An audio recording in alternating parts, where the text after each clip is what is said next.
जितने भी दर्शक हैं, अगली डिटेलिंग जो मैं दे रहा हूं, हमारी टीम ने बहुत फाइन डिटेलिंग निकाली है। यकीन मानिए ये किसी चैनल पर नहीं दिखेगी। और मिडिल ईस्ट में किस तरीके से टेंशन है उसका सबसे बड़ा सबूत, अमेरिका की तैनाती से बड़े युद्ध की आशंका। इस वक्त की बड़ी खबर,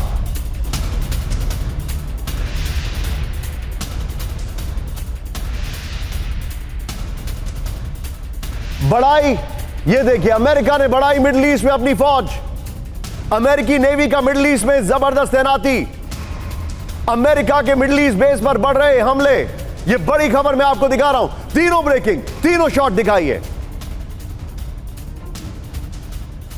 ये देखिए जरा, तीनों ब्रेकिंग, तीनों शॉट, ये देखिए जरा किस तरीके से। पहली खबर क्या है, ईरान को धमकी, दूसरी न्यूक्लियर सबमरीन की तैनाती, तीसरी अमेरिका की जो तैनाती है वो बढ़ रही है। लेकिन मैं बहुत क्विकली आपको कुछ डिटेलिंग देने वाला हूं। सीधा आइए, अमेरिका पर हमले जारी हैं। ये देखिए जरा क्या हो रहा है। 17 अक्टूबर से 6 नवंबर तक करीब 16 बार हमले किए गए हैं। राहुल बगल में इस खबर की ब्रेकिंग और शॉट दिखाइए। नेक्स्ट दिखाइए, इराक में 12 ड्रोन और रॉकेट अटैक किए गए हैं। फिर ये देखिए जो मैं आपको डिटेल दिखा रहा हूं, सीरिया में 4 ड्रोन और रॉकेट हमले किए गए। अमेरिका के एक बड़े संघर्ष में शामिल होने का जोखिम है। फिर मिडिल ईस्ट में तैनात 45,000 सैनिकों में से कुछ को उलझा सकता है। यह बड़ी खबर आ रही। राहुल सिर्फ वॉल दिखाइए।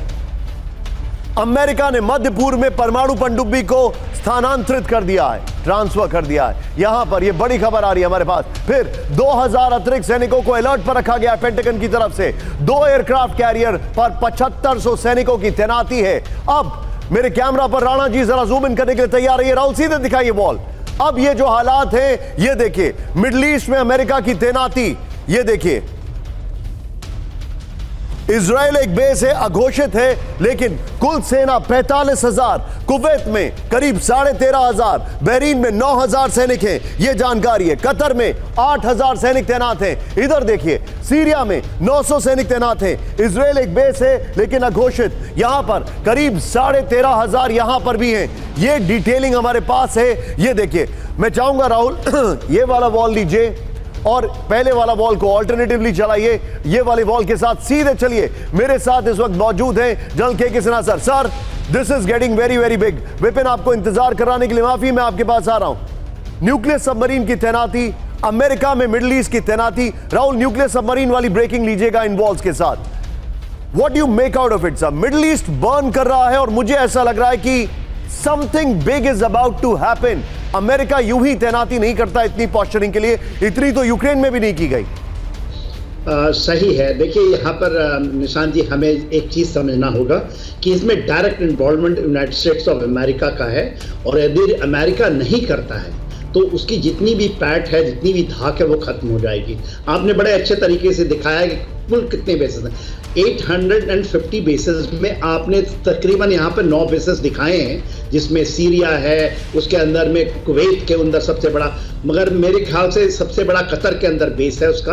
और उसके बाद देखिए 13,000 में से भी ज़्यादा अभी इजराइल में है।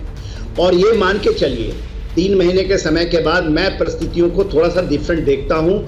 अमेरिका को ये नहीं कि वो फोर्स होगा, अमेरिका को अपने हित में कुछ करना पड़ेगा, इसको एस्केलेट करना पड़ेगा। और ईरान को फॉर वंस फॉर ऑल, क्योंकि ईरान प्रॉक्सी से नहीं कर सकता है। इसके पहले आपको कासिम सुलेमानी जब मारे गए थे, आपको याद होगा, उस इराक में ही मारे गए थे, निकल के जा रहे थे, उस समय भी बहुत अटैक्स आए थे। अभी तक 17 मैंने गिना है इराक में टोटल बेस, आपने 12+4 बताए, जिसके अंदर ड्रोन्स भी हैं। और बहुत अटैक आए थे वहाँ पर, मगर उनकी क्षमताएं हैं और वहाँ ज़्यादा नहीं है ट्रूप्स। 2500 के आसपास है उनकी बेस के अंदर में। मगर आप ये लेके चलिए कि अभी ऐसे परिपक्व नहीं हुए हैं। इसमें एक ही बड़ा देश है, 2 बड़े देश हैं। शार्प रिएक्शन आपसे रिक्वेस्ट करूंगा सर, प्लीज गो अहेड। हाँ, मैं ये कह रहा हूँ रशिया डायरेक्ट इन्वॉल्वमेंट के हक में नहीं है और चाइना आना नहीं चाहता। तो प्रॉब्लम है, ईरान अलग थलग पड़ जाएगा और आप देखेंगे 2 महीने के बाद परिस्थितियां बदलेंगी।